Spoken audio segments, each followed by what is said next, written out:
আজকে ইসলামী ব্যাংকের এক অফিসার এসেছিল দেখা করার জন্য একটু আগে। ওনার কাছে একজন বলছে আজকে তো মাহফিল আছে এখানে, আমির হামজার যাবেন না? উনি কোন দল করে আমি জানি না, উনি ঘোষণা দিয়েছে যে যাব কি করে, ওখানে তো তাফসীর হবে না, হবে রাজনীতি। আপনি কথা বলতে পারলেন? আমি কোরআনে মানুষ উল্টা পাল্টা ধারণা করবে আমার কথা শোনার পরে, জন্য আমি আয়াত, পারা, পৃষ্ঠা, লাইন, রুকু, সূরার নাম, তাফসীরের নাম সব বলে দেই, যে আপনি বাড়িতে মিলিয়ে দেখেন আমার কথা কোরআন হাদিসের বাইরে যায় কিনা। এরপরেও যে লোকটাই কথা বলেছে যে ওখানে ওয়াজ হবে না, তাফসীর হবে না, রাজনীতি হবে, রাজনীতি কি ওয়াজের বাইরে? রাজনৈতিক জীবনে যারা ভুল করছেন, কোরআন আর হাদিস বাদ দিয়ে যারা রাজনীতি করে জাহান্নামে যাচ্ছেন, আপনাকে তো আমার বাঁচানো লাগবে। আপনি আরো বন্ধু মনে করে আসবেন, তাড়াতাড়ি না উল্টা পাল্টা ফতোয়া দিয়ে নিজেও আসেন না, মানুষের মন সন্দেহ তৈরি করেন।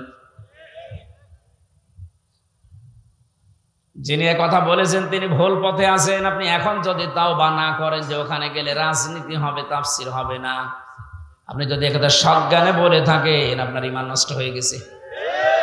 কারণ রাজনীতি এ শব্দটা কোরআনে নেই। বলেন,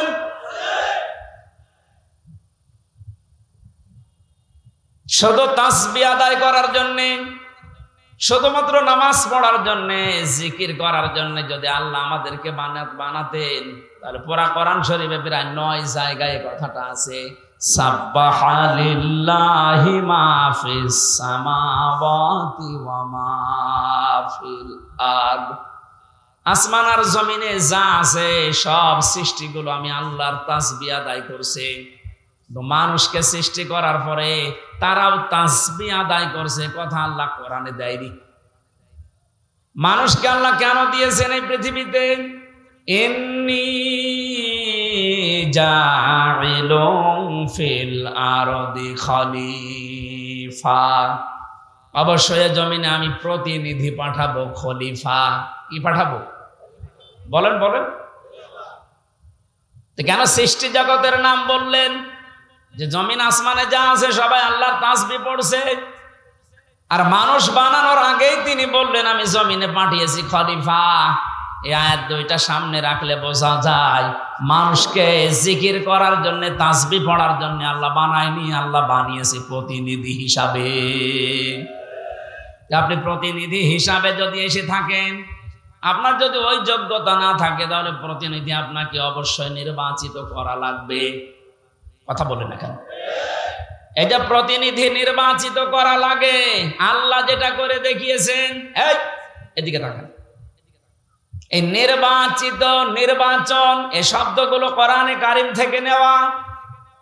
আল্লাহ পাক বলেন হুয়াজতাবাকুম ওয়া মা জাআলা আলাইকুম ফিদ্দীনি মিন হারাজ। তিনি আল্লাহ যিনি তোমাদেরকে নির্বাচিত করেছেন। কি করেছেন? নির্বাচিত কখন করা হয়? যখন নির্বাচন হয়। 15 বছর তো নির্বাচনই হয়নি, তো নির্বাচিত কিভাবে হলো?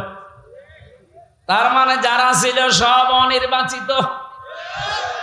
নির্বাচিত যেন করা যায় সেজন্যই তো ফিল্ড লাগবে। সমান সমান ফিল্ড না হলে আপনি নির্বাচিত করবেন কি করে? আমিরে জামাত ডাক্তার শফিকুর রহমান এইটাই তো জানাতে চাচ্ছে জাতির কাছে, যে যারা দায়িত্বে আছে তাদেরকে একটু সময় দেন, তারা এই ফিল্ডটা তৈরি করে দিক। এটা ছিল না বলেই তো আপনি আন্দাজে অনির্বাচিত, নির্বাচিত বলে আপনি ঘোষণা দিতেন। ফিল্ড যদি তৈরি না হয়, আপনি তো আবার ওইভাবে দিনের ভোট রাতে করে বলবেন আমিও নির্বাচিত। 4-5 দিন আগে এদেরকে দিয়ে একটা ষড়যন্ত্র চলছিল। নির্বাহী আদেশের মাধ্যমে আইন মন্ত্রণালয় থেকে যারা দায়িত্বে আছে, বিনা ভোটে, বিনা নির্বাচনে 900 ভোটে যে মানুষগুলো আন্দাজে নির্বাচিত হয়েছি বলে ঘোষণা দিয়েছিল, একবারে উপজেলা চেয়ারম্যান, মেয়র সব বাদ দিয়ে দিয়েছে। ওই মানুষগুলো শুরু করেছিল, না আমরা তো নির্বাচিত। কিসের নির্বাচিত? তুমি তোমাকে ফেল তৈরি করেছিলে। আমার তো মনে হয় এদেরকে যারা সাহায্য সহযোগিতা করেছে এই ভোটে দাঁড়ানোর মাধ্যমে নাম দিয়ে এরা অপরাধী, কারণ এরা নির্বাচিত করতে দেয়নি। এজন্য এ দল আছে ও দল আছে, সব দিকে আছে। জাতীয় পার্টির নাম ধরে বলছি এদের শাস্তি আরো বেশি হওয়া দরকার। কেউ রাজি হয় না আর তুমি আগে আগে চলে গেলে মানে। আল্লাহ বলছেন হুয়া জিতাবাকুম, তিনি নির্বাচিত করেন। নির্বাচন না হলে উনি নির্বাচিত করবে কি করে? আর নির্বাচিত করার জন্য আল্লাহ প্রতিনিধিদের মাধ্যমে এটা তৈরি করেছেন। আমরা এখন নির্বাচিত করব কাদের, সেই কথা আল্লাহ কোরআনে দিয়েছেন। আমার নিজেরও মনে হচ্ছে যা বলছি সবই তো রাজনীতি, আসলে এটাই রাজনীতি। আপনি যেটা করতেন কোরআন হাদিস বাদ দিয়ে ওটা দুর্নীতি, আর আমি কোরআন দিয়ে যেটা প্রমাণ দিয়ে বলছি আপনাকে বাঁচানোর জন্য, এইটাই আসল রাজনীতি। কাকে নির্বাচিত করবেন? কোরআনে কারীম জানিয়েছে সূরা নিসা 5 নম্বর পারার 6 নম্বর পৃষ্ঠার 9 নম্বর লাইনের 59 নম্বর আয়াতে আছে, প্রথম অংশে পাবেন। এটা তাফসিরে ইবনে কাসিরেও আছে, ফি জিলালিল কোরআনেও আছে। ব্যাখ্যাগুলো লম্বা করে বলতে গেলে সময় যাবে আর কণ্ঠ পারবে না, এইজন্য আমি খুব সামারাইজ করছি, বোঝার জন্য বলছি। ইয়া আইয়ুহাল্লাযীনা আমানু আতিউল্লাহা ওয়া আতিউর রাসূলা ওয়া উলিল আমরি মিনকুম। এখানে আলেম বসে আছে, যারা এখানে বসেন কোরআন হাদিস তারা একটু খেয়াল করবেন, যারা বসেন না তারা আরে অ্যাক্টিভ হবেন যেন বাড়িতে মিলাতে পারেন। আল্লাহ ডাক দিয়েছেন ইমানদারেরা আমার আনুগত্য করো, আমার রাসূলের আনুগত্য করো। আর তোমাদের ভেতরে যারা উলিল আমর, নেতৃত্ব দেয়, নেতা যারা, তাদেরকেও মেনে চলো।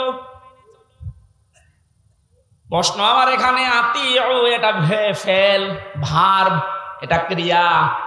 এই শব্দটা আল্লাহ নিজের নামে রাসূলের নামে দিয়েছেন, কিন্তু উলিল আমরের আগে দেয়নি। এ কথা বলে না কেন? শুধু জি বলা না, এটা নিয়ে যাওয়া লাগবে যা একটা বাড়িতে। তাহলে ওই যে লোক ইসলামী ব্যাংকের অফিসারের কাছে বলেছে যেখানে রাজনীতি হবে ও জীবনের কথা বলবে না।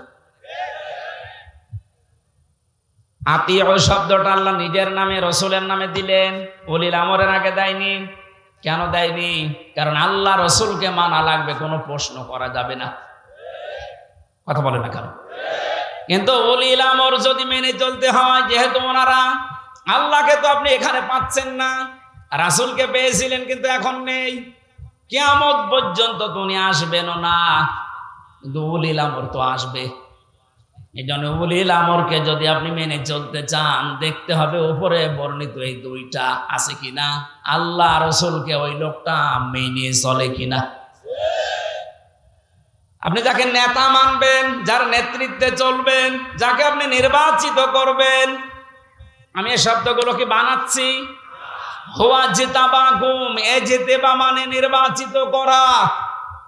নির্বাচন না হলে নির্বাচিত করা যায় না।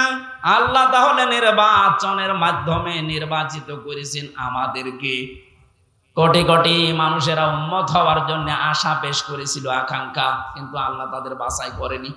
আল্লাহ শুধু আমাদের মতো মানুষগুলোকে উম্মতে মুহাম্মদী নির্বাচিত করেছেন। সুবহানাল্লাহ বলতে পারেন? মুসা নবীর মতো, ঈসা নবীর মতো এত বড় পাওয়ারফুল নবীরা আকাঙ্ক্ষা করেছিল যে আমরা নবী হয়েছি ভালো, কিন্তু নবী না হয়ে যদি মুহাম্মদ রাসূলুল্লাহ উম্মত হতে পারতাম তারপরও ভালো হতো। আল্লাহ বলেন না। একজনেরটা কবুল হয়েছিল হযরত ঈসার, এজন্য তিনি আসবেন দুনিয়ায় আবার নবী হয়ে না, উম্মত হয়ে। মুসা নবীর মতো এত বড় নবীর দোয়া কবুল আল্লাহ করেননি যে না তোমারটা হবে না। আপনি টের পাচ্ছেন যে নির্বাচিত হয়ে আমরা কত দামি জায়গায় আছি। বাংলার মুসলমানেরা, আজকে এই ওয়াজটা যদি আপনি বাড়ি নিয়ে যেতে না পারেন, এরকম ওয়াজ 1 বছর পরে একদিন না, প্রতিদিন 24 ঘন্টা হলেও আপনার কোনো কাজ হবে না। এই জন্য আতিউ শব্দটা আল্লাহ দেওয়ার কারণে আল্লাহ রাসূলকে মানতে গিয়ে আপনি কোনো প্রশ্ন করতে পারবেন না, বুঝে আসুক আর না আসুক। হয়তো আপনার স্বল্প জ্ঞানে বুঝে আসছে না, কথা বলেন না কেন? তা আল্লাহ আপনার চাইতে ভালো বোঝে না, বোঝে না? কিন্তু উলিল আমর যারা, এদেরকে মানতে হলে মাস্ট বি, অবশ্যই দেখা লাগবে লোকটা আল্লাহ রসুলকে মেনে চলে কিনা। যদি মেনে চলে তাকে মানা ফরজ, যদি মেনে না চলে তাকে মানা হারাম। হযরতে সাদ ইবনে আব্দুল্লাহ ইবনে সাদ রাদিয়াল্লাহু তাআলা আনহু বিবাহ করার পরে খোরমা বিলি করলেন, মিষ্টি বা খোরমা খেজুর। মোনাজাত কমপ্লিট হয়ে গেছে, বিয়ে শেষ, বাসর ঘরে যাবেন। হঠাৎ করে এক কাসেদ চিঠি নিয়ে এসেছে, ডাক দিয়ে বলে, আব্দুল্লাহ খলিফাতুল মুসলিমিন হযরত ওমর চিঠিটা পাঠিয়েছে। উনি চিঠি খুললেন, ওখানে লেখা দেখলেন, ও আব্দুল্লাহ, যেখানে থাকো আমি রাষ্ট্রের দায়িত্বে আছি। ওমর, আমি তোমার উলিল আমর বলছি, আমি তোমার উলিল আমর বলছি, যেখানে থাকো চিঠি পাওয়ার পরে সঙ্গে সঙ্গে দেখা করো, তোমার জিহাদের ময়দানে পাঠাবো। উনি মুরব্বীদেরকে জিজ্ঞাসা করলেন, মুরব্বীরা বলে, হ্যাঁ আপনি যান, কিন্তু বাসরটা শেষ করেন।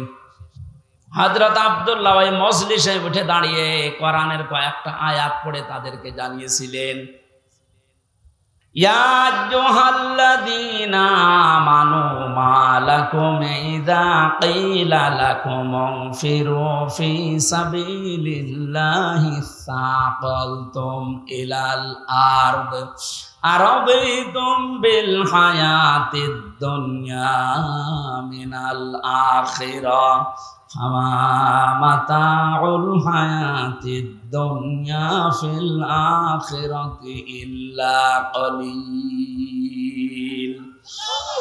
সূরা তাওবার ভেতরে আছে, আমি শব্দটা বোঝানোর জন্য আয়াতটা পড়লাম, খুব ভালো করে মিলান। তিনি মুরব্বীদেরকে বললেন, হে আমার মুরব্বীরা, আমার মাথার তাজ, আপনারা সম্মান করি আপনাদের। আল্লাহ কি ডাক দিলেন আমাকে, ঈমানদারেরা, যখন তোমাদেরকে আল্লাহর রাস্তায় বের হওয়ার জন্য বলা হয় তখন তোমরা মাটি কামড়িয়ে পড়ে আছো। তোমরা কি দুনিয়ার জীবন পেয়ে সন্তুষ্ট হয়ে গেলে? অথচ আখিরাতের তুলনায় দুনিয়ার জীবন একেবারেই সামান্য।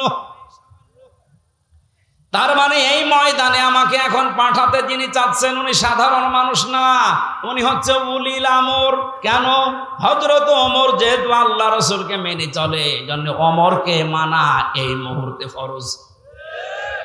কথা বুঝলেন? আজ আমাদের বাস্তবতা যদি আমরা এভাবে মিলাতে পারতাম যে আল্লাহ রাসূলকে যে মেনে চলে আমরা তাকে নির্বাচিত করব, আল্লাহ রাসূলকে যে মেনে চলে না ও আমার বাবা হলে ওকে আমি নির্বাচিত করব না, কারণ এটা দুনিয়ার বিষয় না, এটা সম্পর্ক আখিরাতের সাথে। নয়তো আমি ধরা খাবো। আপনি তো সূরা বানী ইসরাইল 15 নম্বর পারা 8 নম্বর পৃষ্ঠা 3 নম্বর লাইনের 72 নম্বর আয়াতের প্রথম অংশে আছে, বাড়ি যে মিলাবেন যদি বিশ্বাস না হয়, আবার ওই লোকের মতো আবার বললেন না যে না আজকে রাজনীতি হচ্ছে। ইয়াউমা নাদউ কুল্লা উনাসিন বিইমামিহিম। আল্লাহ পাক বলেন কিয়ামতের দিন আমি প্রতিটি মানুষকে বিচারের দ্বিতীয় স্টেপে, প্রথম স্টেপে ডাকবে একা একা, আর দ্বিতীয় স্টেপে প্রতিটি মানুষকে আল্লাহ ডাক দেবে তার নেতার সাথে। কার সাথে? আগে নেতা, এরপরে কর্মী। এটা রেকর্ড হয়ে সারা বাংলাদেশে কালকে ছড়িয়ে যাবে।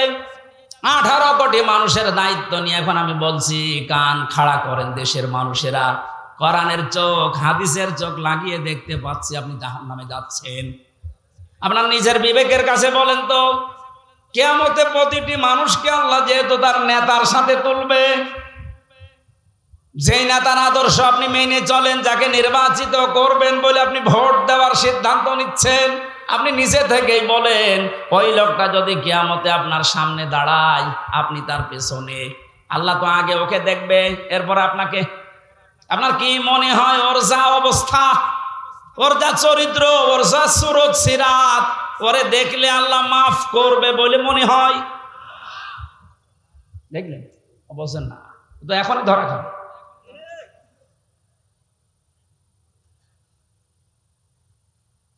আপনি নিজে এখনই বললেন যে আমি যার পেছনে আছি, অন্তত যাকে নির্বাচিত করতে চাই বলে সিদ্ধান্ত নিচ্ছি, ভোট দেব বলে আমি মনে মনে করছি, এই লোকটার সাথে কিয়ামতে আল্লাহ ডাকলে আমারে মাফ করবে না, নিজে বলল। তাহলে ও ধরা খেয়েছে। কেরা বললো গো? হাত তোলেন তো।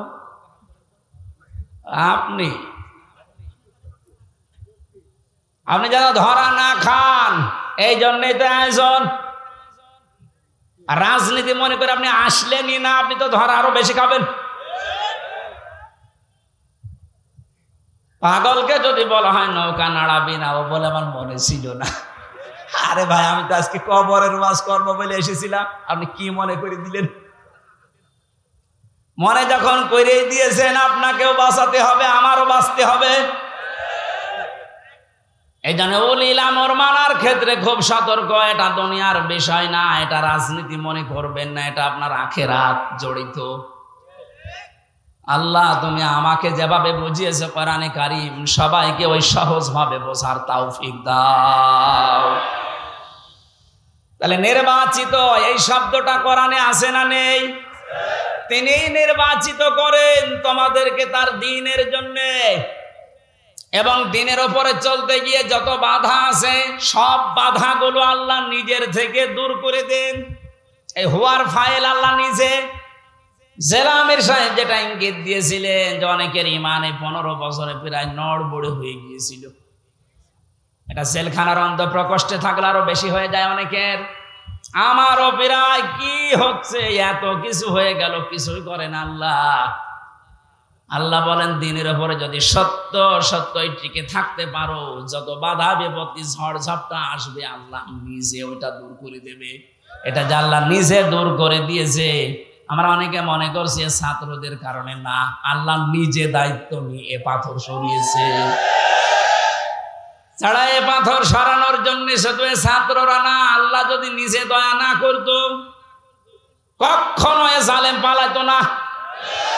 ওর মনের ভেতরে আল্লাহ এত ভয় তৈরি করে দিয়েছে, দলীয় লোকগুলোকে বইলিয়ে যাবে সে সময়ও পায়নি। মাঝখান থেকে এই পাগলরা এখন বিপদে আছে। আমার মনে হচ্ছে পাগলগুলো বেশি অত্যাচার করেছিল এই যে হারুন আঙ্কেল।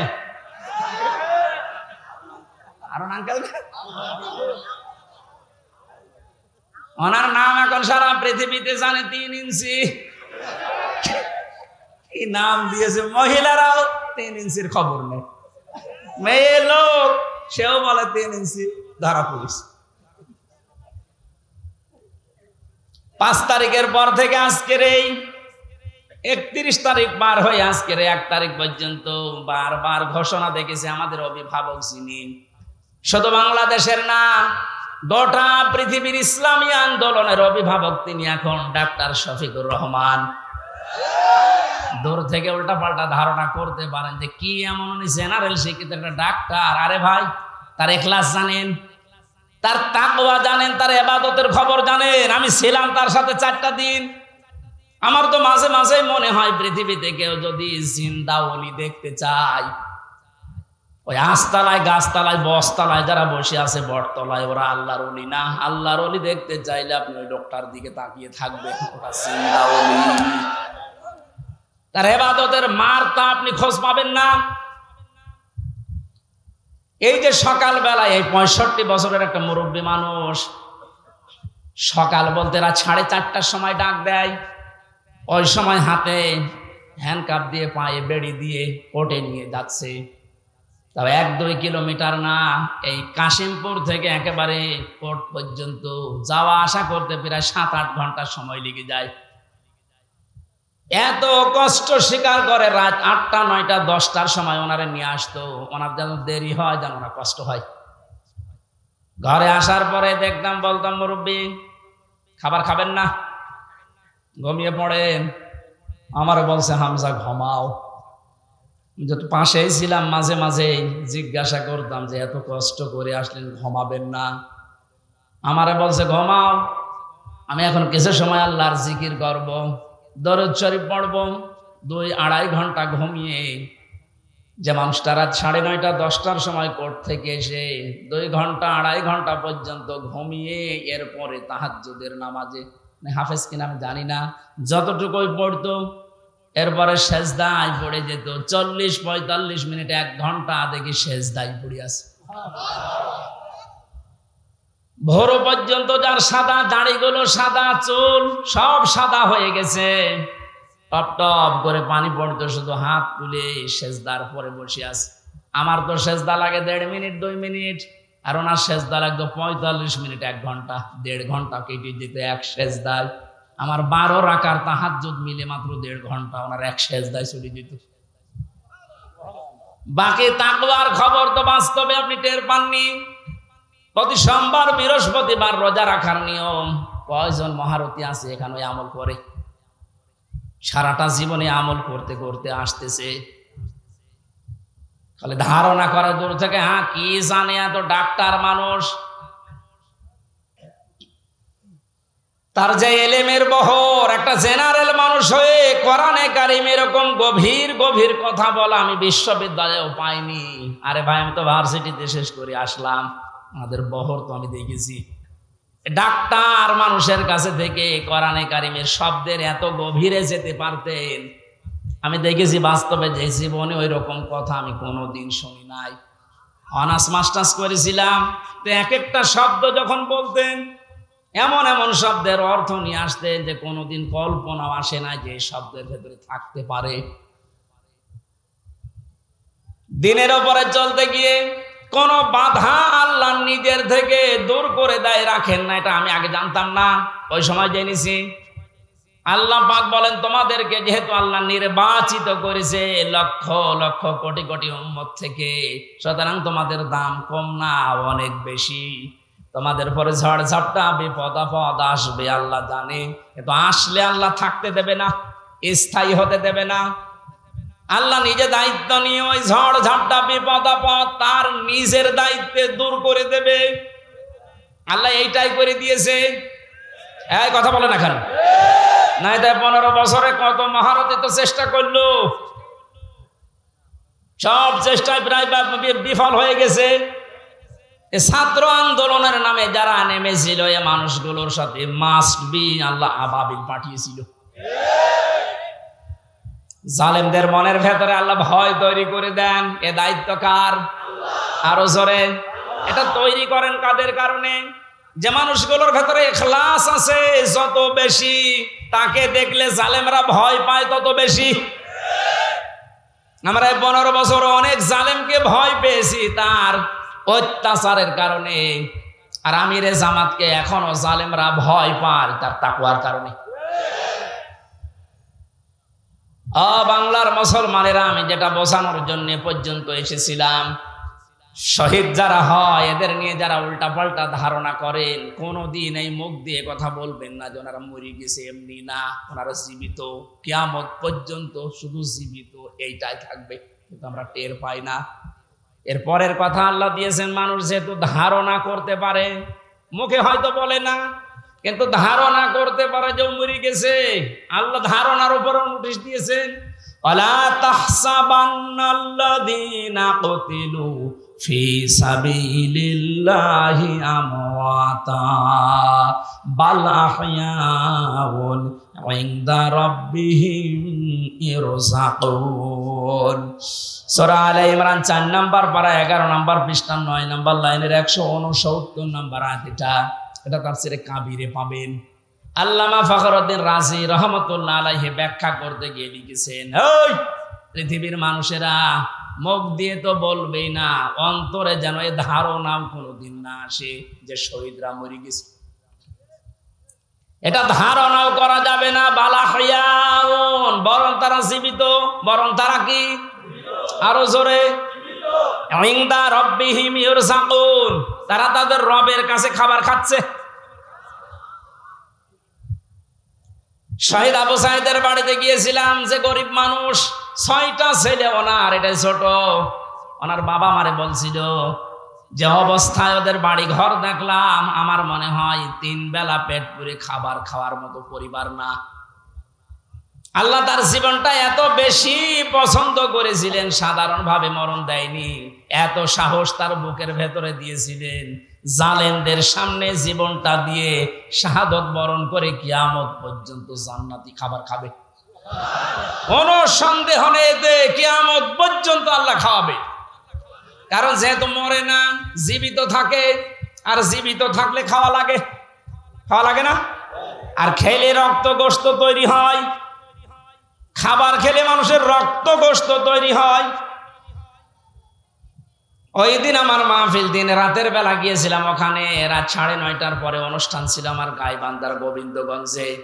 ওখানে এসে উঠলাম, জেলা আমির সাহেব এসে আমার বলছে, আমির হামজা 1 মাস আগে এখানে সাব্বির নামে একামতে দিনের একজন, ওকে মেরে ফেলা হয়েছিল। 1 মাস পরে ওর কবর খুঁড়ে কবর ভেঙে গেছে বৃষ্টিতে, দেখলাম ওর কবরের ভেতর থেকে তাজা রক্ত পাওয়া যাচ্ছে। সিরাজগঞ্জবাসী, আল্লাহর কসম করে বলছি, কোরআনের আয়াত আমি 100% বিশ্বাস করি। শাহাদত বরণ করলে সত্যি এরা কিন্তু মরে না, এরা জীবিত। আর জেগে থাকলে যেহেতু খাওয়া লাগে, আর খাইলে মানুষের রক্ত গোশত চর্বি চামড়া তৈরি হয়। 1 মাস পরে এই জন্য কবর ভেঙে যাওয়ার পরে দেখা যাচ্ছে ওর রক্ত টাটকা রক্ত। তার মানে আল্লাহ 1 মাস তাকে না খাওয়িয়ে রাখে নাই। না খাওয়িয়ে রাখলে তো পাওয়া যেত না। কথা বলেন না কেন? একটা বাস্তব, আর একটা প্রমাণ দিচ্ছি, হাদিস। হযরতে হামজা রাদিয়াল্লাহু তাআলা আনহু, তার একটা ছোট্ট মেয়ে ছিল। সে শহীদ হওয়ার পরে নবীজির কাছে এসে বলেছিল, ভাই আমার বাবা যে শহীদ হয়েছে, আপনার মুখে আমি শুনেছি, কোরআনে আছে যে শহীদরা মরে না, জীবিত, ওরা নাকি জান্নাতে ঘুরে বেড়ায়। আমার বাবা যে শহীদ হয়েছে জীবিত, আমি এটা দেখতে চাই। নবীজি বললেন, বোন আমার কি করে দেখাবো এখানে তোমাকে? হঠাৎ করে ছোট মেয়েটা আকাশের দিকে তাকিয়ে বলছে, আব্বু আমি এখানে। নবীজি বলছেন, বোন কাকে ডাক দাও? বলছে, আব্বু ওই যে পাখা লাগিয়ে কার সাথে যেন উঠতেছে।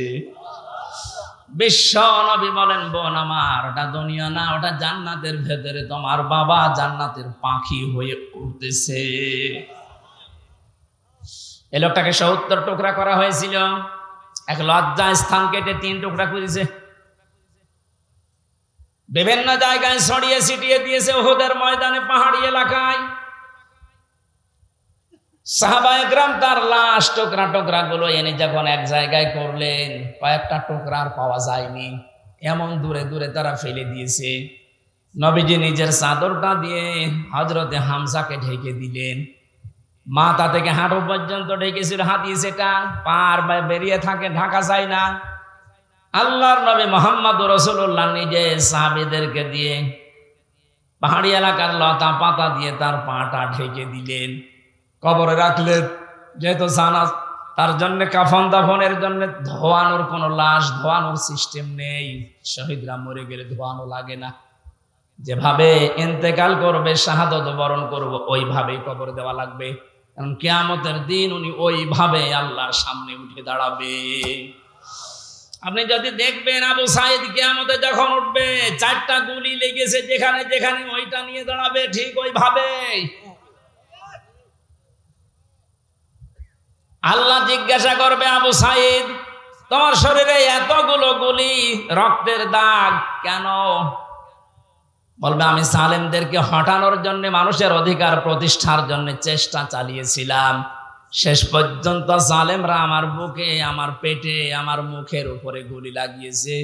যে সমস্ত জায়গায় গুলি লেগেছে, ওই জায়গাগুলো একেবারে জিন্দা নিয়ে তোমার সামনে আমি হাজির হয়ে গেছি। হযরতে হামজাকে আল্লাহর নবী কবরে রাখলেন। এই ডিস্টার্ব হচ্ছে কেন? ডাক দিয়ে বলেন হামজাকে, রব্বুল আলামিন এই যে আমার চাচাকে আমি কবরে রাখলাম, এখন পর্যন্ত আমার চাচার উপরে আমি রাজি আছি, খুশি আছি। মাবুদ আমি তোমার গোলাম হয়ে বলছি, তোমার রসুল হয়ে দাবি করছি, আমার চাচা হামজার উপরে তুমি রাজি হয়ে যাও। নবীজি বলেন, যদি আমি রাজি হয়ে গেছি, আল্লাহ তুমি রাজি হয়ে যাও, আল্লাহ দেরি করবে? দেরি সে করে না, এই আয়াত তার প্রমাণ তাফসিরে পেয়েছি আমি।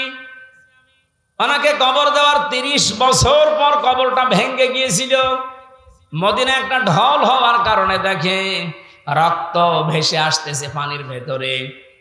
ওই সময় হযরতে হামজার সাথে যারা ছোট বয়সে যুদ্ধ করেছিল তারা এখন মুরব্বী হয়ে গেছে। রক্ত অনুসন্ধান করতে করতে গিয়ে দেখে 30 বছর আগে মুহাম্মদুর রাসূলুল্লাহর চাচা হযরতে হামজাকে ওরা যেখানে যেখানে আঘাত করেছিল তরবারি দিয়ে, ওই জায়গাগুলো দিয়ে ফিনকি দিয়ে রক্ত বের হচ্ছে। বাংলার মুসলমানেরা ভালোভাবে মিলান, আল্লাহ যে আহয়াউন দিয়ে শেষ করেননি, ইনদা রাব্বিহিম ইরযাকুন, তারা তো জীবিত এবং খাবার খায়। উনি যে খাবার খেয়েছে তার প্রমাণ 30 বছরের তাজা রক্ত। কথা বলেন না কেন? এই জন্য কোনোদিন এই ধারণা করবেন না যে যারা শহীদ হয়ে গেল এরা মরে গেছে, বলবেন তো নাই, ধারণা করা যাবে না। এই শহীদদের আত্মার মাগফিরাত আল্লাহ ওদেরকে এমনিতেই মাফ করে দিয়েছে। কারণ কি? ওয়ালিয়াকুলামাল্লাহুল্লাযীনা আমানু ওয়া ইয়াত্তাখিযা মিনকুম শুহাদা আল্লাহু লা ইউহিব্বুজ জালিমিন। রব্বুল আলামিন বলেন, কিছু মানুষকে আমি সাধারণভাবে মরণ দিতে চাই না। যার ঈমান এবং যার অ্যাক্টিভিটিস কাজকর্ম আমার কাছে পছন্দ হয়, ওই মানুষটাকে আমি আল্লাহ শাহাদতের মরণ দিয়ে ধন্য করে দেই। আর জেনে রাখো আয়াতের শেষের কথা, আল্লাহু লা ইউহিব্বুজ জালিমিন, কোন জালেমকে আমি ভালোবাসছি না, বাসবো না। এটা মোজারে বর্তমান ভবিষ্যৎ, প্রেজেন্ট ফিউচার। এজন্য জালেম যারা তাদের কপাল বড় খারাপ। আপনার দুনিয়াও শেষ, আখিরাত তো শেষই। আমি দোয়া করলেও হবে না জালেমদের জন্য, কারণ আল্লাহু লা ইয়াহদিল কওমাজ জালিমিন, জালেমদেরকে আল্লাহ হেদায়েত দিচ্ছে না, দেবে না। আমরা আর যাই করে যেন জালেম হয়ে না যায়।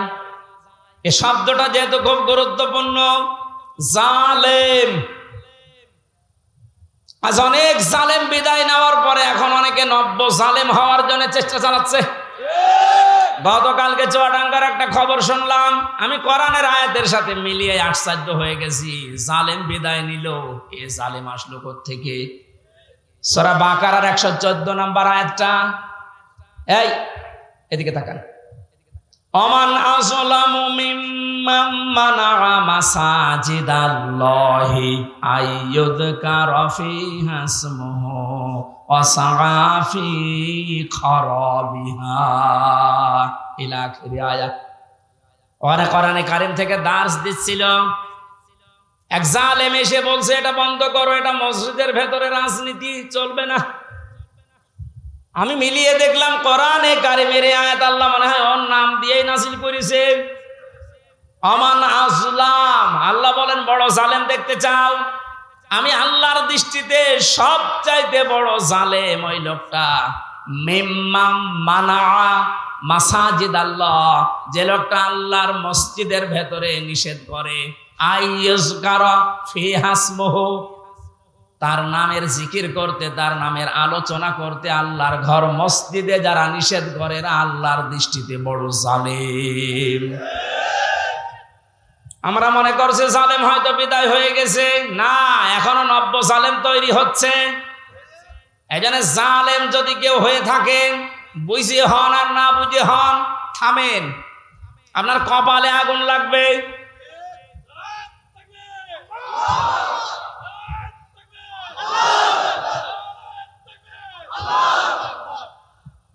এটা সূরা শুআরার ভেতরে আছে, শেষ নাম্বার আয়াত। আল্লাহ বলেন অতি শীঘ্রই জালেমরা তাদের পরিণতি, তাদের আশ্রয়স্থল দেখতে পাবে। এই জালেমরা যেমন আজ দেখতে পাচ্ছে, এত বড় দরবেশ কেউ দেখলাম জুলুম করার ফল কি? দাড়ি কেটেও বাঁচতে পারে না। আল্লাহ বলেন জালেমদেরকে আমি ধরি, কারণ জালেমের বিরুদ্ধে আমার মামলা। কার মামলা? শব্দটা লক্ষ্য করেছেন? জালেমের বিরুদ্ধে হামজা মামলা দেবে না, জালেমের বিরুদ্ধে মামলা দেবে কে? ডাক্তার শফিকুর রহমান আজকেও ঘোষণা দিয়েছে কুষ্টিয়ায় যে আমরা সবাইকে সাধারণ ক্ষমা করে দিলাম, কিন্তু যে পরিবারগুলো অত্যাচারিত হয়েছে তারা যদি এখন অত্যাচারের প্রতিশোধ নিতে গিয়ে কিছু করে, ওইটার জন্য আমরা দায়ী না। শব্দটা তো আসলে ঠিক, কারণ ওয়াইন আকাবতুম ফাআকিবু বিমিসলি মা উকিবতুম বি। আল্লাহ বলেন যতটুকু অত্যাচারিত হয় প্রতিশোধ অতটুকু নিতে পারবা। আমার তো যতটুকু মনে হচ্ছে এতটুকু নিলেও জালেমরা দুনিয়ায় টিকে থাকতে পারবে না। আপনাকে ব্যারিস্টার আরমানের মতো 8 বছর যদি মাটির নিচে ওই কবরের ভেতরে রাখা যায়, আপনি যত বড় জালেম হন এমনি মরে যাবেন। আল্লাহ তো বলেছে যতটুকু করেছে অতটুকু করো, আপনি পারবেন?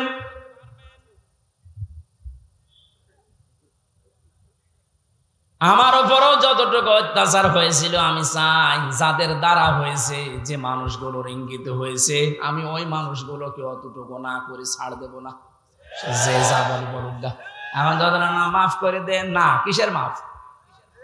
কোন মাফ নেই আপনার কারণে। আমার ছোট মেয়েটা আমার এখনো পর্যন্ত চেনি না। দোষ করে যদি আপনি শাস্তি দিতেন আমি মেনে নিতাম, কিচ্ছু জানি না আপনি কেন আমার জীবনে এই কাজ দিলেন। আর যেভাবে রেখেছিলেন আমাকে আর মাওলানা মামুনুল হককে, কোন আলেমকে এত কষ্ট আমার বাংলাদেশে আমি আর শুনি নাই। আপনি আমার মতো একটা ছোট মানুষকে 24 ঘন্টা তালাবদ্ধ রেখে মনে হচ্ছে আমি ফাঁসির কন্ডেম ছেলে আছি, কত বড় অপরাধী। অথচ যে মামলাও দিয়েছিলেন, শাস্তি দিলেও 3 মাসের বেশি আপনি রাখতে পারেন না। এটা মূল্য চুরি মামলা। জালেমদেরকে মাফ করে দেওয়া মানে মজলুমের উপরে অবিচার করা। এক কথা বলছেন এখন।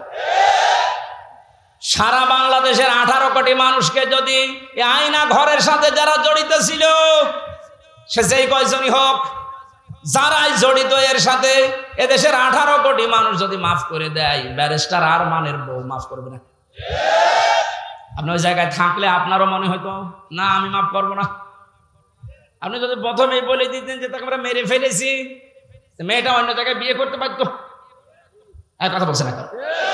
এমন অবস্থায় রাখলেন তার বউটা বিয়েও করতে পারে না 8টা বছর। যুবতী মেয়ে এভাবে জীবন্ত যৌবন কঠিন বিষয়, আপনি টের পাচ্ছেন না। তাই এটা ঠিক রাখা কত কঠিন বিষয় উনি পার করেছেন। আপনি বলছেন মাফ করে দিন, মাফ করে দিন। মানে আপনার মেয়ে যদি হয়তো, এ কথা তো দুনিয়ার বিষয় না। জালেম যারা জুলুম করছেন আজ এবং নব্য জুলুম করার জন্য যারা প্রস্তুতি নিচ্ছেন, আপনি কিন্তু নিজের কপালে আগুন লাগাচ্ছেন। এটা আল্লাহর ঘরের ভেতরে যদি আল্লাহর নাম, আল্লাহর কোরআনের কথা কেউ বলতে নিষেধ করে, এটা দুনিয়ায় সব চাইতে বড় জালেম।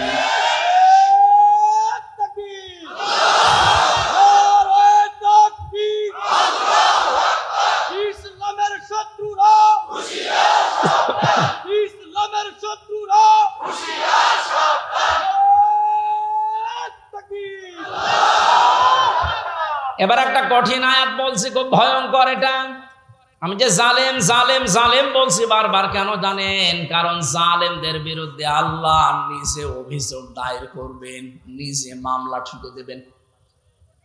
ইন্নামাস সাবিলু আলাল্লাযীনা ইয়াযলিমুনান নাস। সূরা শুরার 42 নম্বর আয়াত প্রথম অংশে আছে, আল্লাহ পাক বলেন অবশ্যই আমি আল্লাহ নিজে মামলা দেব জালেমের বিরুদ্ধে, যারা মানুষ হয়ে মানুষের উপরে জুলুম করেছে, অত্যাচার করেছে। এজন্য বাংলার জালেমেরা আপনার দুনিয়ার জীবন শেষ, আর আখিরাত তো আপনি আল্লাহর মামলার আসামি। যিনি বিচারপতি, যিনি রায় দেবেন, তিনি যদি মামলার বাদী হয়, আপনি তো একেবারে সরাসরি খালাস পেয়ে যাবেন। বলেন না কেন? আমার মামলার যারা আসামি, যারা বাদী ছিল, যারা আমার মামলার যারা বাদী ছিল, তারা টাকা পয়সা বহু খেয়েছে আকিজ গ্রুপের কাছ থেকে। গত পরশু দিনও আকিজের মালিক আমারে বলছে, হুজুর আপনাকে আমরা চাকরি দিয়েছিলাম আমাদের মসজিদের খতিব হিসাবে, ওই শয়তানরা আপনাকে পেছে ফেলে আমাদের কাছে কয়েক কোটি টাকা 5 তারিখের আগ পর্যন্ত নিয়েছে। যদি 5 তারিখ না আসতো ওরা এখনো টাকা নিত। আমার মামলার আয়ু যাই লোকটা মেজানুর রহমান টেকের হাটে বাড়ি, আমার মনে হয় ওরে পেলে পিটিয়ে মানুষ জনগণ মেরে ফেলবে। আর বাকিগুলোর নাম একবার বলেছিলাম ওই কুষ্টিয়ার এক মাহফিলে, তারা পরের দিন বলছে হুজুর আর নাম বললেন না, কিছু হলে কিন্তু আমরা মারা পড়ে যাব। কেমন ভয় আছে জালেমরা দেখেন। তবে এই যে লোকটা, এই লোকটা 5 তারিখের আগের দিন 4 তারিখ রাত্রে টাকা নিয়েছে, এই মামলার আয়ুটা ও এখন নাই থেমে গেছে। আমার মনে হয় 5 তারিখ বাংলাদেশে না আসলে ও শয়তান এখনো টাকা নিত।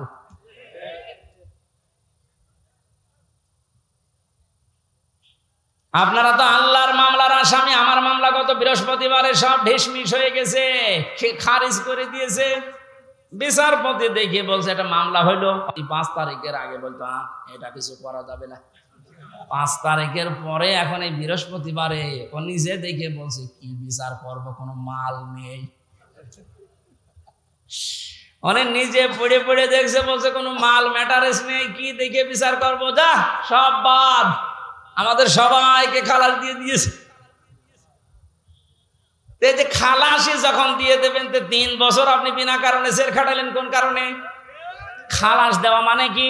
কোনো অপরাধ নেই, কোনো দোষ আমরা পাইনি নাকি? খালাস দেওয়া মানে তো এই, তাহলে দোষ তো আমার নেই, আপনি নিজেই প্রমাণ করে দিলেন। বিনা কারণে যে 3টা বছর নষ্ট করলেন। গতকালকে একজন মুসলমান হয়েছে পরশুদিন। আমার মনে হয় 3টা বছরে যদি আমি বাইরে থাকতাম, এই 20 সালের আগ পর্যন্ত 53 জন মানুষ মুসলমান হয়েছিল কোরআন শোনার পর। বের হয়ে একজন হয়ে গেল। 3 বছর থাকলে আমার মনে হয় এখনো পর্যন্ত 50 জনের উপরে মানুষকে আমি জান্নাতে দিতে পারতাম। আপনি সুযোগ থেকে বঞ্চিত করে দিলেন। এজন্য জালেম যারা, তারা হামজার মামলার আসামি না। হামজার মামলার আসামি তো হবে নেই, কিয়ামতে আমি না পাপ করলে আপনি জান্নাত দিতে পারবেন না। আর সব চাইতে বড় দুঃখ আপনার জন্য, আপনি আল্লাহর মামলার আসামি।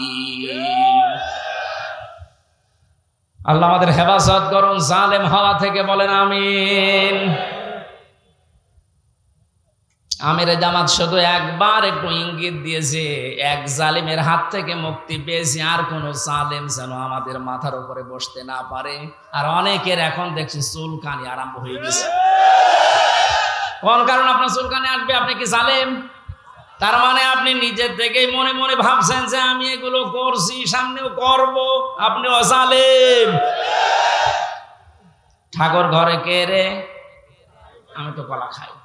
অনেকে আপনার নাম বলে বলেছে, বলেন কোন কারণে নিজের দিকে টেনে নিন?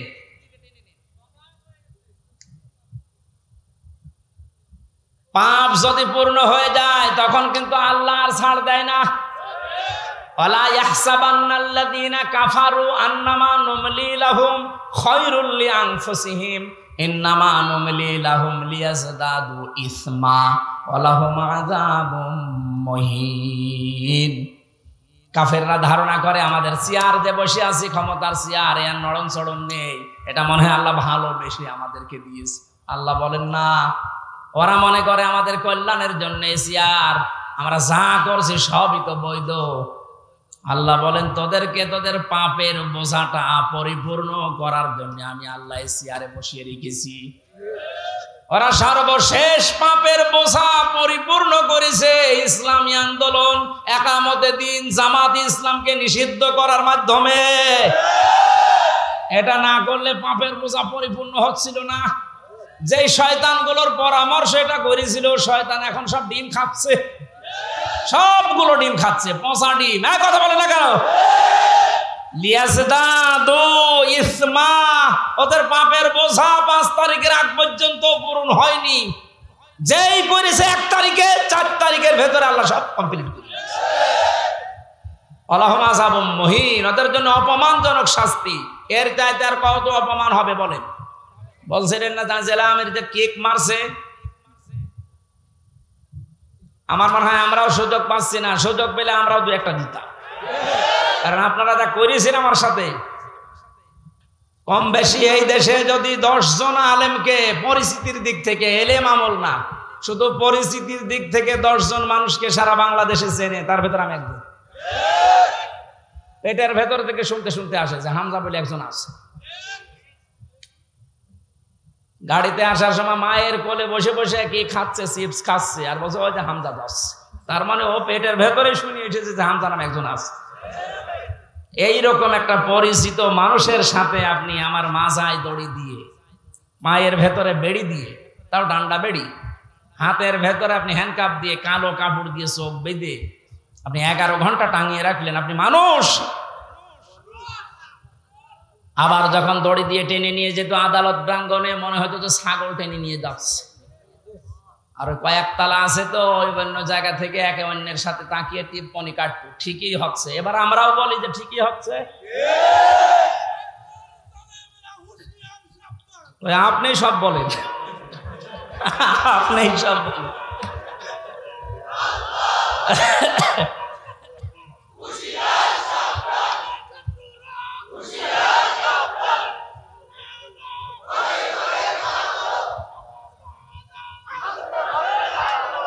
আলহামদুলিল্লাহ ভাই,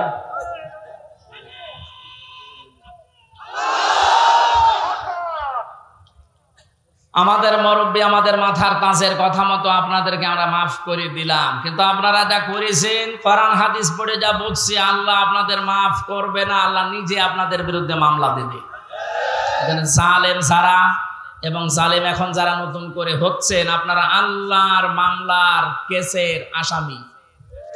খুব গুরুত্বপূর্ণ বিষয় এটা, খেয়াল করে জীবন চালাবেন। যে মানুষগুলোর আত্মার মাগফিরাত এবং রূহের আহত মানুষদের সুস্থতায় কামনায় তাফসির মাহফিলের আয়োজনে, বিশাল আয়োজনে যারা আঞ্জাম দিয়েছে, যারাই খেদমত করেছে এত বড়, আল্লাহ প্রত্যেককেই তাদের মনের কামনা বাসনা পূরণ করুন। আমরা বারবার বলছি, আমরা কিন্তু এখনো পর্যন্ত বিজয় অর্জন করতে পারি নাই, আমরা শুধুমাত্র স্বাধীন হয়েছি কেবল। আমরা জুলুম মুক্ত হয়েছি, এখনো পুরোপুরি না, ষড়যন্ত্র তো থেমে নেই। এই জন্য আসল বিজয় হবে তখন যখন দেখব কোরআনে কারিম দিয়ে 56,000 বর্গ মাইল চলছে। কারণ এই দেশটায় 53 বছরে বাবা চালিয়েছে, স্বামী চালিয়েছে, চাচা চালিয়েছে, বুবু চালিয়েছে, ভাবি চালিয়েছে, সবই আমি না দেখিয়ে মুরব্বীরা দেখিয়েছে। এক কথা বলে না কেন? শুধুমাত্র এখন দেখতে বাকি আছে এইটা দিয়ে চললে কেমন লাগে, এইটা দিয়ে যেন সংসদ চলে, দেশটা চলে, দেখতে চান না?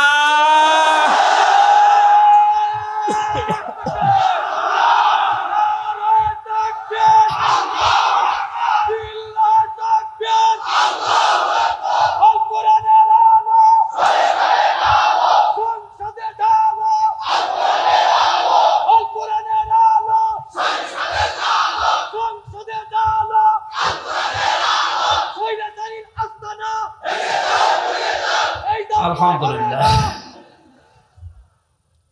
অনেককে এখন এই নতুন একটা পায়তারা আজ 2 দিন থেকে শুনছি আরম্ভ করেছে যে ইসলাম যদি যায়, এরা ভুলভাল আপনাদেরকে বোঝাচ্ছে, যদি ইসলাম যায় মেয়েরা আপনারা কিন্তু আবার ঘরবন্দি হয়ে যাবেন। এই জুজুর ভয় দেখিয়ে লাভ নেই, মেয়েরা এখন বুঝতেছে। আপনি স্ট্যাটাস গুলো পড়েন ফেসবুকে, অধিকাংশ মেয়েরা এখন বলতে চাচ্ছে ইসলাম আসলে আমরা মায়ের কোলে থাকবো। আমিরে জামাত ঘোষণা দিয়েছে, যদি আল্লাহ আমাদেরকে কবুল করেন, মেয়েরা যে নিরাপত্তা পাবে, কিয়ামত পর্যন্ত এই দেশের মেয়েরা বলতে পারবে না যে আবার কোরআন বাদে অন্য কিছু আসুক। আমরা ওইটা দেখাতে চাই, দেখাবো ইনশাআল্লাহ। কোরআনের সূরা শূরা, শূরা মানে সংসদ, শূরা মানে কি? যেহেতু সংসদ নির্বাচন সামনে আসছে, সংসদ নির্বাচন করার জন্য যে 7টা পদ্ধতি আছে, 7টা গুণ দেখে দেখে নেতা নির্বাচন করা যায়, ওই কথাগুলো আল্লাহ সূরা শূরার ভেতরে দিয়েছেন। আমরা মাত্র একটা আয়াত পড়েছি, আয়াতের নাম্বারও 7। কত? আমরা সবকিছু বাদ দিয়ে সরাসরি কোরআনের আয়াতে যাচ্ছি। আল্লাহ পাক বলেন, ওয়াকাযালিকা আওহাইনা ইলাইকা, আমি এইভাবেই করে হে নবী আপনার প্রতি ওহী নাজিল করেছি।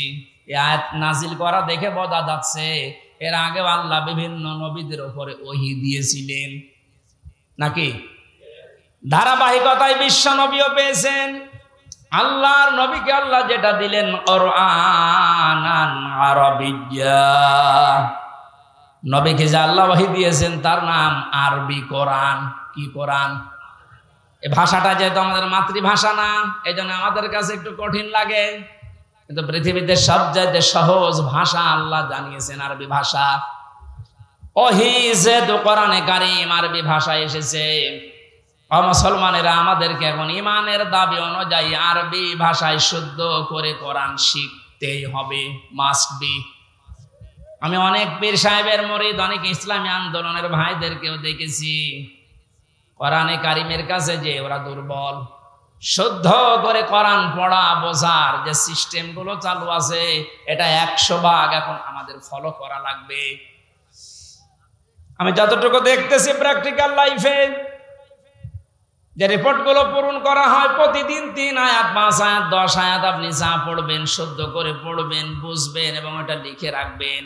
এই সিস্টেম যদি কেউ 4 মাস 6 মাস 1 বছর পালন করতে পারে, আস্তে আস্তে তার শুদ্ধ হয়ে যাবে। আর এটা হওয়ার জন্য দেশে একটা বিশ্ববিদ্যালয় আছে, তার নাম জামাতে ইসলামী। আমি অন্য কোন জায়গায় এসে সিলেবাসটা পাইনি। আপনি যা যা করেছেন সবগুলো পয়েন্ট আকারে ওখানে লেখা লাগে। আপনার জীবন এমনি পরিশুদ্ধ হয়ে যাবে। নিজেকে যদি পবিত্র করতে চান, পরিশুদ্ধ করতে চান, ফিরে আসেন। আহ্বান জানাচ্ছি, দাওয়াত দিচ্ছি। নয়তো আবার বলবেন যে আল্লাহ আমি দাওয়াত পাইনি। এই জন্য দাওয়াত দিয়ে দিলাম। যদি বিশ্ববিদ্যালয়ে পড়ার ইচ্ছা থাকে, আপনি মূর্খ মানুষ হন, অসুবিধা নেই। বিশ্ববিদ্যালয়ে যদি পড়াশোনা করার মন মানসিকতা থাকে, ইচ্ছা থাকে, বাংলাদেশ জামাতে ইসলামীতে আপনি যোগ দিয়ে পড়া দেখবেন বিশ্ববিদ্যালয়ের মতো। আপনার জীবন ঠিক ওই ধাঁচে গড়ে তুলবে। একটা মানুষ সব দিক থেকে পারদর্শী হয়, অথচ লোকটা দেখেন ডাক্তার। আজকে কুষ্টিয়াতে ভাষণ দেওয়ার সময় তিনি উদাহরণ দিচ্ছিলেন, উনি কিন্তু একটা সার্জন ডাক্তার, অপারেশন করতেন। তার মানে ডাক্তারি লাইনে উনি সর্বোচ্চ। কোরআনে কারীমের লাইনে তো আমি নিজে দেখেছি তার জ্ঞানের বহর এবং শুদ্ধ। হাদিসের লাইনে উনি পাণ্ডিত্য অর্জন করেছে অনেক, আমাদের মতো হাজারো আলেমের চাইতেও বেশি। ইংরেজিতে বক্তব্য দিচ্ছে, অনেকে আছে ইংরেজি বক্তব্য দূরের কথা, ইংরেজির নাম শুনতে ভয় পায়। কথা বলছে না কেন? চারিদিক থেকে জ্ঞান অর্জন করার জন্য লোকটাকে যে জায়গা থেকে তুলে নিয়ে এসেছিল আল্লাহ, ওখানে যদি এতদিন থাকতেন বড় নাস্তিক হয়ে যেতেন ইনুর মতো। সেখান থেকে আল্লাহ তুলে এনে কত বড় দায়িত্ব দিয়েছে তার মাথার উপরে। এই জন্য এই বিশ্ববিদ্যালয়ে আপনিও ভর্তি হতে পারেন, এখনো সুযোগ সময় আছে। আপনাকে আমরা জান্নাতে নিয়ে যেতে চাই বিশ্ববিদ্যালয়ে ভর্তি হওয়ার মাধ্যমে। সাফ কথা বলছি, জীবনে গুনাহগার যদি হয়ে থাকেন, গুনাহ অল্প স্বল্প যাই থাক, যদি একামতের দিন কায়েম করা লাগবে দিন, এই আন্দোলনের সাথে একনিষ্ঠভাবে ইখলাসের সাথে লেগে থাকতে পারেন, আমি কোরআন হাতে নিয়ে গ্যারান্টি দিতে পারি আল্লাহ আপনাকে জাহান্নামে দেবে না। সূরা সফের আয়াত।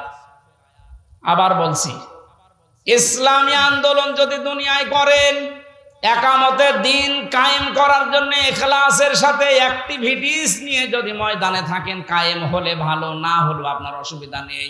আপনাকে আল্লাহ জাহান্নামে দেবে না, হ্যাঁ জান্নাতেও দেবে না কয়েকটা কারণে। তার ভেতরে 1 নাম্বার, আপনি যদি মা বাবার সাথে বিয়াদবি করে থাকেন জান্নাত পাবেন না।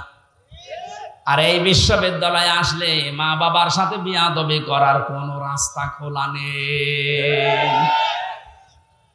সবগুলো একেবারে ট্রেনিং দিয়ে দিয়ে ওই পর্যায়ে নিয়ে যাওয়া হয়। মানুষের মতো মানুষ হওয়ার জন্য, দেশ প্রেমিক মানুষ হওয়ার জন্য এই দেশে ওপেন বলছি, ইসলামী ছাত্র শিবির ছাড়া কোনো রাস্তা খোলা নেই। আপনি যদি চ্যালেঞ্জ দিতে চান, নিয়ে আসেন অন্য সংগঠনগুলো, আমি একটা শিবিরের ছেলেকে নিয়ে যাব, তামাম দুনিয়া সব নিয়ে আসেন। 100 ভাগ না হলে আমি 99 ভাগ গ্যারান্টি দিতে পারি। ওদের চরিত্র যদি 100 ভাগের 10 ভাগ ঠিক হয়, এর চরিত্র 100 ভাগের 70 ভাগ ঠিক থাকবে। আল্লাহ রাব্বুল আলামিন কোরআনে কারীমকে যেহেতু ওহী হিসাবে আরবি ভাষায় দিয়েছেন, এখানে শুনলাম একটা মাদ্রাসা আছে। আমি যে বাড়িতে ছিলাম তিনি বলছিলেন আপনাদের একটা সুযোগ আছে, আল্লাহর এই ওহীকে শিক্ষা করার জন্য এরকম মাদ্রাসায় আপনি ভর্তি হয়ে যান, যে বয়সে থাকেন। কোরআন শুদ্ধ করা ছাড়া, কোরআন পড়া ছাড়া আল্লাহর নিকটবর্তী হওয়া যাবে না। ইমাম মালিক বলেছিলেন, মাবুদ তোমার প্রিয় হওয়া যায় কিভাবে? 100 বার তিনি আল্লাহকে স্বপ্ন দেখে একই কথা বলেছিলেন যে তোমার প্রিয় হওয়া যায় কি করে? আল্লাহ পাক বলেন, ইমাম মালিক কোরআন পড়ো, কোরআন পড়ো। উনি বারবার প্রশ্ন করতেন, আল্লাহ বুঝে পড়বো না বুঝে পড়বো? আল্লাহ পাক বারবার জবাব দিয়েছেন, বুঝে পড়ো না বুঝে পড়ো, শুদ্ধ করে পড়ো, তার তিলের সাথে পড়ো, আমি আল্লাহর প্রিয় পাত্র হয়ে যাবে। যেন আমরা যেহেতু মালিকের প্রিয় হতে চাই, যেন আমাদের শুদ্ধ করে মাস্ট বিয়েটা পড়া শেখাই লাগবে।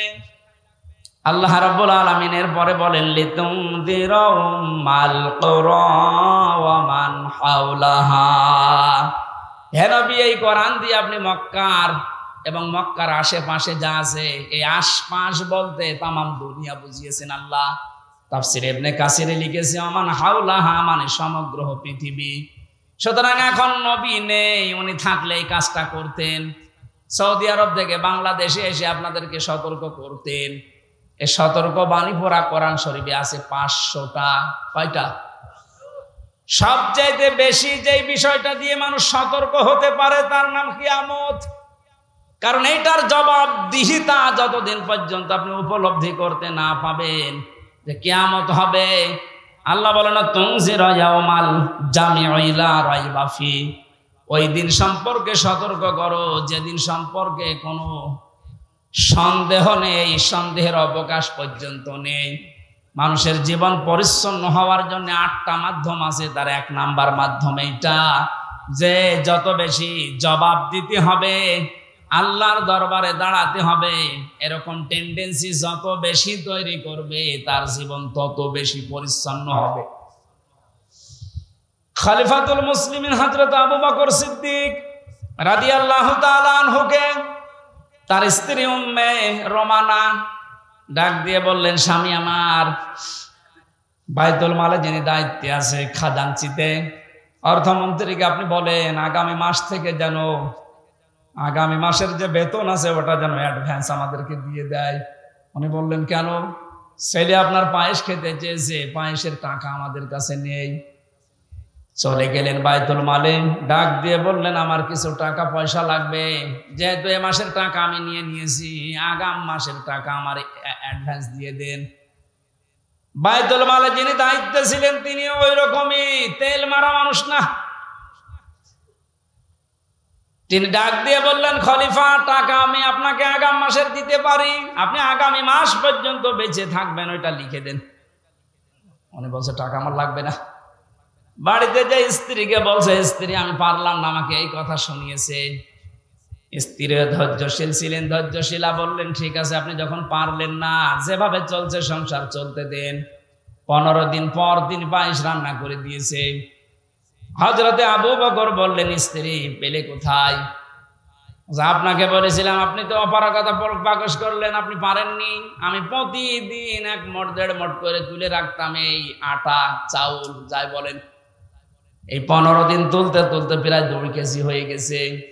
ওটা পাশের বাড়িতে বিক্রি করে আমি আজকে এই পায়েসের ব্যবস্থা করেছি, কোনো উল্টাপাল্টা কাজ করিনি। উনি বললেন, ঠিক আছে, সন্তান আব্দুল্লাহ ভালো করে খাও। দৌড় দিয়ে চলে গেলেন বাইতুল মালের খাজানচির কাছে, বললেন, বাইতুল মালের দায়িত্বে আছো, অর্থমন্ত্রী, আগামী মাস থেকে আমার বেতন যদি 12,000 টাকা দিতে থাকো তো 2,000 টাকা কম দিও। কেন? কারণ 10,000 টাকা হলেও আমার সংসার চলে, এটা আমি দেখেছি। আমার মনে হচ্ছে এই যে কিয়ামতের জবাব দিতে হবে টেন্ডেন্সি তার ভেতরে কোন পর্যায়ে ছিল আপনি বলেন। আর 1628 জন মানুষ দায়িত্বে আছে, দায়িত্বে যে সরকার আছে থাক, এর এই 1628 জন মানুষ শুধু এখন যদি আবু বকরের মতো এই চিন্তা নিয়ে দেশটা চালায়, আমার মনে হচ্ছে 16 ঘন্টায় এই দেশটা একেবারে রোল মডেল হয়ে যাবে। এতদিন যারা রোল মডেল করেছিল, কি মডেল দেখিয়েছেন আপনি? কি মডেল দেখিয়েছেন? এটা একটা জরিপ পেলাম আজকে, এটা শোনালে আপনার মাথা খারাপ হয়ে যাবে। অবশ্য চাক 2009 সালে পিলখানার নির্মম হত্যাকাণ্ড, আমার সাথে 1500 জন মানুষের, তার ভেতরে আমার মনে হয় 900 মানুষকে তো আমি পরিচয় করেছিলাম বিডিআর বিদ্রোহের নাম দিয়ে। এই 14-15 বছর বেকার তারা জেল খাটতেছে, কিচ্ছু জানে না। এমনও মানুষ আছে। পঞ্চগড়ে এক মুরব্বীর সাথে পরিচয় ছিল, বলছে আমি রিটায়ার্ড করবার 1 মাস পরে, অথচ আজ 15 বছর 14 বছর আমি জেলে আছি। 2013 সালে হেফাজতের কর্মীদের শাপলা চত্বরে যে নির্মম হত্যাকাণ্ড, 2014 সালে একক নির্বাচন, 2018 সালে কোটা আন্দোলনকারীদের নির্মম নির্যাতন, 2018 সালে নিরাপদ সড়ক আন্দোলনকারীদের নির্মম নির্যাতন, 2018 সালের নির্বাচনী গায়েবী ভোট, বিরোধী দলীয় নেতা কর্মীকে গুম, খুন, হত্যা এবং আয়নাঘর, 11 লক্ষ কোটি টাকা বিদেশে পাচার, তার ভেতরে এক দরবেশী 36,000 কোটি টাকা, এটা 11 লক্ষ কোটি। দলীয় প্রয়োজনে পুলিশকে ব্যবহার, বাক স্বাধীনতা কেড়ে নেওয়া, সর্বশেষ 2024 সালে কোটা আন্দোলনের নামে গণহত্যা। এর একটা অস্বীকার করতে পারবেন? আমি দেয়নি, বিবিসি দিয়েছে জরিপটা।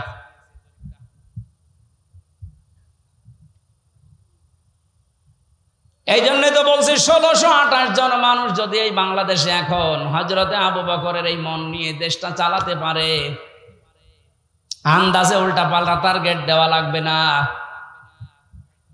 কি রোল মডেল বানিয়েছিলেন? এই যে জরিপ এখন সামনে আসতেছে, কত বড় দুর্নীতিগ্রস্ত একটা রাষ্ট্র হয়ে গেলে বাইতুল মোকাররমের ইমাম পর্যন্ত পালিয়ে যায়। একটা বড় মসজিদের খতিব, সে লোকটাও পালিয়ে গেল। তার মানে কোন জায়গাটা বাকি আছে আপনি বলেন? কোন জায়গা বাকি নেই। একটা মসজিদের খতিব যদি পালিয়ে যায়, আসলটা তো পালিয়েছে, মসজিদের খতিব পালিয়েছে। তার মানে তামাম দুনিয়া দেখেছে যে আপনি কোন পর্যায়ে দুর্নীতিকে নিয়ে গিয়েছিলেন, আর রোল মডেল বানিয়েছেন বাংলাদেশকে। রোল মডেল হবে হযরতে আবু বকরের চিন্তা নিয়ে আসেন যে আমার 8,000 10,000 টাকা হলে মাস চলে যায়, অর্থমন্ত্রী আগামী মাস থেকে তুমি 2,000 কম দিও। কিয়ামতে জবাব দিতে হবে। বিশ্বাস যত বেশি তৈরি হবে, আপনার জীবন পরিচ্ছন্ন হবে। ফারিকুন ফিল জান্নাতি ওয়া ফারিকুন ফিস সাঈর। একদল মানুষকে আল্লাহ জান্নাতে প্রবেশ করাবে, একদল মানুষকে জাহান্নামে দেবে। সুতরাং যাদেরকে জান্নাতে দেওয়ার ঘোষণা দিচ্ছেন, আল্লাহ যেন এই দলে শামিল হওয়ার তৌফিক দেন। আমিন, আল্লাহুম্মা আমিন। লা ইলাহা ইল্লা আনতা সুবহানাক ইন্নী কুনতু মিনাজ জালিমিন।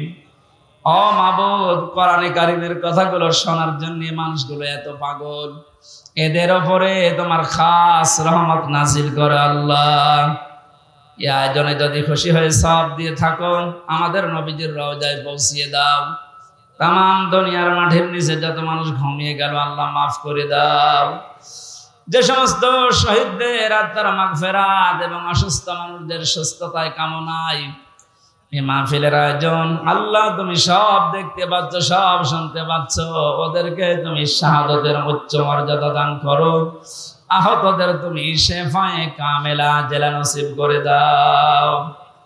এ বাংলাদেশে আমরা স্বপ্ন দেখি কোরআন দিয়ে চলবে। আল্লাহ, আমাদের কোনো স্বপ্ন নেই, এটা আমাদের রাজনীতি।